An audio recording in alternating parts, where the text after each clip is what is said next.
ইনি হচ্ছে খানবাড়ির একমাত্র মেয়ে রিমিকা। আজকে উনি এত খুশি কেন জানেন? কারণ আজকে উনি 18 বছরে পা রেখেছেন, মানে এখন থেকে উনি বিয়ের জন্য উপযুক্ত।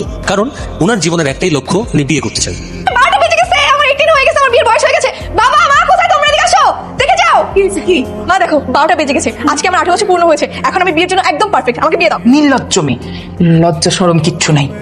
নিজের বিয়ের জন্য কেউ এভাবে পাগল হয়? তো বিয়ে করবো না? আমার ছোটবেলা থেকে কত শখ, একটা বউ সাজবো, বড় হয়ে জামাই নিয়ে সেলফি আপলোড করবো, ভিডিও ভাইরাল করবো। এখন তো আমার বিয়ের বয়স পূর্ণ হয়ে গেছে, তোমরা তো তুমি বলেছো একটু বয়স হোক, 18 পা দে, তারপর বিয়ে দিবে একটা ছেলে দেখে। এখন আমাকে বিয়ে দাও। কি বলতো 18 বছরে পা দিলি, ভালো পাত্র পাই তারপরে বিয়ে দেবো? ভালো পাত্র পাই মানে কি বাবা? তুমি আমার জন্য পাত্র সিলেক্ট করে রাখোনি?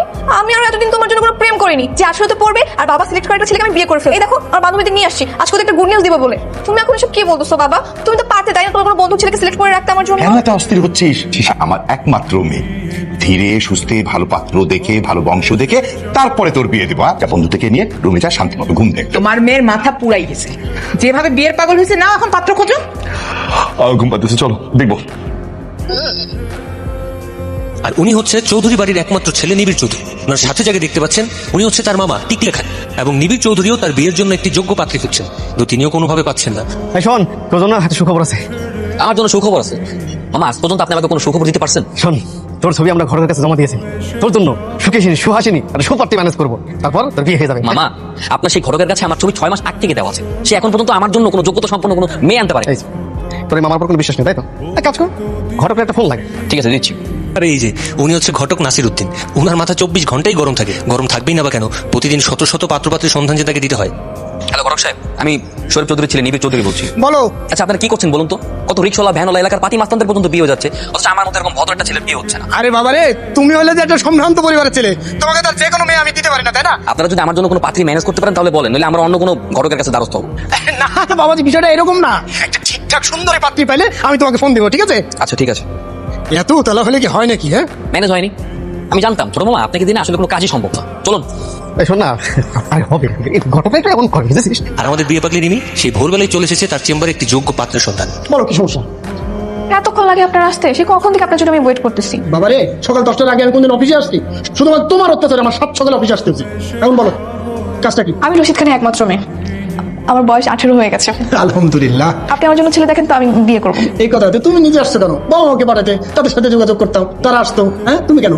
না না, তারা তো আমাকে এত তাড়াতাড়ি বিয়ে দিতে চায় না, কিন্তু আমি বুঝে গেছি আমার বিয়ের বয়স হয়ে গেছে, তাই আমি নিজেই চলে এসেছি। আচ্ছা বলো, তোমার কি ধরনের পাত্র চাই, দিবেন কি? না না, আমার মধ্যে কোনো ডিমান্ড নেই, একটা ছেলে হলেই হলো, আমি শুধু বিয়ে করতে চাই। তুমি হচ্ছে খান সাহেবের মেয়ে, তোমাকে তো যেমন তেমন ছেলের হাতে তুলে দেওয়া যাবে না। একটা যোগ্যতা সম্পূর্ণ ছেলে হলেই তো তোমার বাবা রাজ হবেন। হ্যাঁ, আমি তো এভাবে ভেবে দেখি নাই। তাহলে একটা যোগ্যতা সম্পন্ন ছেলেই দেখেন না, আপনার কাছে আছে না? অবশ্যই আছে, মানে একদম সুদর্শন ছেলে। তোমার বাবা দেখলে একবারে পছন্দ করবে তোমাকে, ঠিক আছে? মানে এটা তোমার। উফ বাবা রে, দাঁড়াবে মা, সরি। হ্যাঁ, এই নাও দেখো। ওয়াও, কি হ্যান্ডসাম, কি সুইট। ওয়াও, একটা ছেলে, এটাই আমার পছন্দ হয়েছে। আপনি ওর সাথে কথা বলেন, সবকিছু লক করে ফেলেন। আচ্ছা আমি তাহলে আসি। এই দাঁড়াও দাও, শোনো মা, তোমার একটা ছবি দিয়ে দাও আমাকে। আমি আপনাকে মেল করে দিব। মেল টেল নেই রে মা, তুমি তো হোয়াটসঅ্যাপ করো, একটাই নাম্বার, একটাই হোয়াটসঅ্যাপ করে দাও। হ্যাঁ আচ্ছা সমস্যা নেই, আমি হোয়াটসঅ্যাপে পাঠিয়ে দিব, ঠিক আছে? আমি তাহলে যাই। হ্যালো। হ্যাঁ জি বলুন। আরে সুসংবাদ আছে বাবাজি, পাত্রী পাওয়া গেছে। পাত্রী খান বাড়ির একমাত্র মেয়ে, খুবই সুন্দর। তোমার ছবি দেখে তো সে খুবই পছন্দ করছে। এক্সেলেন্ট, ও বলেছে। আরে ভাই তো খুবই ভালো খবর। হ্যাঁ আপনি কাজ করুন, আমার তো পছন্দের একটা ব্যাপার আছে, আপনি একটা ছবি। আমার ব্যাপার আছে কি? 6 মাস ঘুরে ঘুরে একটা মেয়ে পেয়েছিস না, রাজি হয়ে যা। ভাই তুমি ঘটকের সামনে পিস্টিটা পাঞ্চার করো, ঘটকের সামনে একটা ব্যাপার আছে না, বুঝলেন? হ্যাঁ হ্যাঁ, যেটা বলছিলাম, আপনি মেয়েটার ছবি আমাকে হোয়াটসঅ্যাপ করুন। অলরেডি আমি পাঠাই দিছি, তুমি হোয়াটসঅ্যাপে একটু চেক করো। ঘটকের সঙ্গে কথা বলার জন্য তো আমি ছিলাম। তুই একটা মেয়ে মানুষ হয়ে নিজের পাত্র নিজেই করছিস। তোর বয়স কত হয়েছে? 18তে পা দিলি, হ্যাঁ? এখনই বিয়ের জন্য পাগল হয়ে গেছিস? পাগল হবো না, আমার তো 18 বছর হয়ে গেছে। আর সাথে তুমি আজ না কাল, কাল না পরশু এরকম করতে করতে অনেক দেরি করে ফেলতে, আমি সেগুলো বুঝে গেছি। তাই তোমাদের আসে না থেকে আমি নিজের বিয়ে নিজে ফাইনাল করে এসেছি। ঠিক করেছি না মা, বলো? ছি ছি ছি ছি, এমনি তো লজ্জা শরম কিছুই নাই। ছেলেটা কে? এই দেখো, এই যে এই ছেলেটা। কে, পরিচয় কি? কি যেন নাম বলছিলাম তো ভুলে গেছি। দেখছো, হ্যাঁ?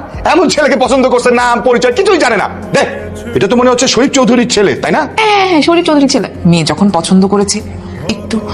আমি ওইটাই বলতেছি। তুই চুপ থাকতো। আচ্ছা ঠিক আছে, আমি ওদের সাথে কথা বলে দেখছি, যাও। ঠিক আছে বাবা, তুমি যত দ্রুত সম্ভব সবকিছু ঠিক করে ফেলো, আমি কিন্তু খুব তাড়াতাড়ি বিয়ে করে ফেলবো। তোমার মেয়েকে আমার চোখের সামনে থেকে যেতে বলো। জামা। আর এই যে ইনি হচ্ছে শোয়েব। ইনাকে দেখে মেকানিক মনে হলেও ইনি কিন্তু আদতে মেকানিক না। নিজের শ্রম এবং পরিশ্রম দিয়ে এরকম 2-3টা গ্যারেজ উনি নিজেই বানিয়েছেন। ওনার সাথেই আমাদের নিবিড় চৌধুরীর ছবিটি এক্সচেঞ্জ হয়েছিল। তবে আমাদের শোয়েব সাহেবও কিন্তু মনে মনে বিয়ের জন্য পাত্রী খুঁজছে। শুধুমাত্র তার ওই পান খাওয়ার বদভ্যস্তার জন্য এখনো তিনি কোনো পাত্রী খুঁজে পাচ্ছেন। বটো খালায় তো ফোন ধরতেছে না, আলাই 2 নম্বর শুরু করছে। ওরে দইরা আইন না তুই না কিছুক্ষণ বাড়ান দিলে ঠিক হইব, কারণ দেওয়া দরকার। ঠিক হয়েছে কি ব্যাপার আপা, আপনি কি গাড়ি বাড়ি ঠিক করাইতেছেন নাকি গাড়ি এক্সচেঞ্জ করবেন? আপনার গাড়ি কই? কি ব্যাপার আপনি আমার ওস্তাদের দিকে মেসে আসছেন কেন? কালকে নাসিরুদ্দিন ঘটকের থেকে আপনার ছবি দেখেছিলাম, ও না সিরুদ্দিন ঘটক, আরে এর কাছে তো আমার একটা ছবি দেওয়া ছিল। আর আমিও সম্মতি দিয়েছি। কিন্তু আপনি তো তাহলে ভাবিয়া গেছেন। আরে আপনি সালাম। আরে থাক, সালাম করতে হবে না। তুমি আমাকে ভাবি রেখেছো না, আমি এতেই অনেক খুশি। ঘটক তো তাহলে ভালো কাম করছে, হ্যাঁ রাজি আছেন? হ্যাঁ হ্যাঁ, আমি এক পায়ে রাজি। ঠিক আছে বুঝলাম, আপনি রাজি আছেন, আপনার বাপ মা কি রাজি আছে? আরে হ্যাঁ, ওনারাও রাজি। আলহামদুলিল্লাহ, হ্যাঁ তাইলে তার কোনো সমস্যাই নাই। আপনি কি আমার সাথে কফি খেতে যাবেন? তো কফি খেতে যাবো না, আমি তো আপনার জন্য সারাদিন টাইম নিয়ে বের হয়েছি, সারাদিন ঘুরবো। তাহলে তো সময় যোগ, এই গাড়ি বাইক কর চলে। গাড়ি না, আমার গাড়ি ভালো লাগে না। এই বাইকটা আপনার? বাইক তো আমার, আপনি বাইকে যাবেন? কি করতেছেন? বাইকেই যাবো। তাহলে তার কোনো কথাই নাই, চলেন যাই। জানো তো আমার দিকে শরীফ সাহেব আর তার ছেলে এই বিয়েতে কিন্তু সম্মতি দিছে। হ্যাঁ, আপনারা যদি চান তার মেয়েকে আংটি পরাইতে চাই। আচ্ছা ঠিক আছে, আপনি একটু হোল্ড করুন, আমি আপনাকে জানাচ্ছি। শরীফ সাহেব আর তার ছেলে বাসা আসতে চাচ্ছে, কি করবো? কি আর করবা, তোমার মেয়ে পাগল হয়ে গেছে, আসতে বলো। হ্যাঁ করো সাহেব, তাহলে ওদেরকে আসতে বলুন। খুবই ভালো কথা। তাহলে এক কাজ করি, মানে আগামীকাল তাদের দিয়ে চলে আসি, কি বলেন? হ্যাঁ হ্যাঁ হ্যাঁ। আচ্ছা আচ্ছা, রাখি। আচ্ছা কি ব্যাপার মামা, গাড়ি ব্রেক করলেন? ওই মেয়েটা যার সাথে তো বিয়ে ঠিক হয়েছে।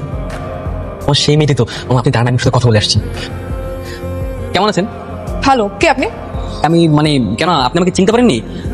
আপনাকে কি আমার ছবি দেখানো হয়নি? আপনি কি বলতেছেন? আমি কিছুই বুঝতে পারছি না। আরে আপনি তো চিনতে পারেননি, ওই যে ঘরের ছবি দেখে। না, আমাকে আপনার চিন্তা হবে না, আমি আপনাকে চিনি। মিস্টেক। আমি এটাকে জানাতে চাচ্ছি না, আমি ওকে সারপ্রাইজ দিতে চাই, আমি ওকে চমকে দিতে চাই। চমকে দাও। এই জন্য হ্যাঁ মামা। জানো একটু আগে এখানে কি হয়েছিল? একটা ছেলে আসছিল, এসে আমাকে জিজ্ঞাসা করতেছে ওর ছবি দেখছে কিনা, ওকে চিনি কিনা। কোন ছেলে? কই কই? হ্যাঁ কই হয়? এই যে এখানেই ছিল, গাড়িটা দিয়ে চলে গেছে। আরে বকাটা বলা বেলের কাজ রেডি। চলো না, বাইকে চলো, তোমার ঘুরতে নিয়ে যাও। আচ্ছা ঠিক আছে, ফুচকাটা শেষ করি। হ্যালো, হ্যাঁ জানেমান বলো। কখন আসতেছো তুমি? কোথায়? কেন আমার বাসায়? আজকে নাকি তুমি আমাকে রিং পড়তে আসবা? এই শালার ঘটকের বাচ্চা না, আমার না কিচ্ছু জানে না, বুঝছো? আচ্ছা সমস্যা নাই, আমি এখানে আসতেছি। হ্যাঁ তাড়াতাড়ি আসো। ছেলে আসেনি? মনে হয় ছেলেকে আনেনি। না না, ছেলে তো আসছে। ইনি ছেলের বাবা, মানে চৌধুরী সাহেবের একমাত্র ছেলে। রিমি, তুই কি এই ছেলেকে পছন্দ করেছিলি? না আমি তো এই ছেলের ছবি তোমাকে দিয়েছি মামুনি। না, আপনি ওর ছবি দেননি, অন্য একটা ছেলে ছবি দিয়েছেন। কি বলো, আমি তো এই ছবি দিয়েছি। কেমন আছো শ্বশুর মশাই? রিমি, তুই এই ছেলের ছবি আমাকে দেখিয়েছিলি না? হ্যাঁ বাবা। হ্যাঁ, এই ছেলে না, এই ছেলে হবে। হ্যাঁ। আমার একটা ভুল হয়েছে, মানে মনে হয় আমি একটা ভুল করে ফেলেছি, এই ছেলের ছবি দিতে যে এই ছেলে দিয়ে ফেলছি। আমি বুঝতে পারছি, সবকিছু বুঝতে পারছি বাবা, ব্যাপারটা আমি দেখছি। মিস্টার শোয়েব, এখানে দেখুন, এখানে একটা মিস আন্ডারস্ট্যান্ডিং হয়ে গেছে। আমার মনে একটা মিস কমিউনিকেশনের জন্য ঘটক সাহেব আমার পরিচয় দিয়ে ভুলে আমার ছবি বদলে পাত্রীকে আপনার ছবি দেখিয়ে আজকে আমরা এনগেজমেন্টের জন্য এসেছি। আপনি এখন আসতে পারেন প্লিজ, ইউ মে গো নাও। চলে যাইতে বললে চলে যা ভাই, তুই কে?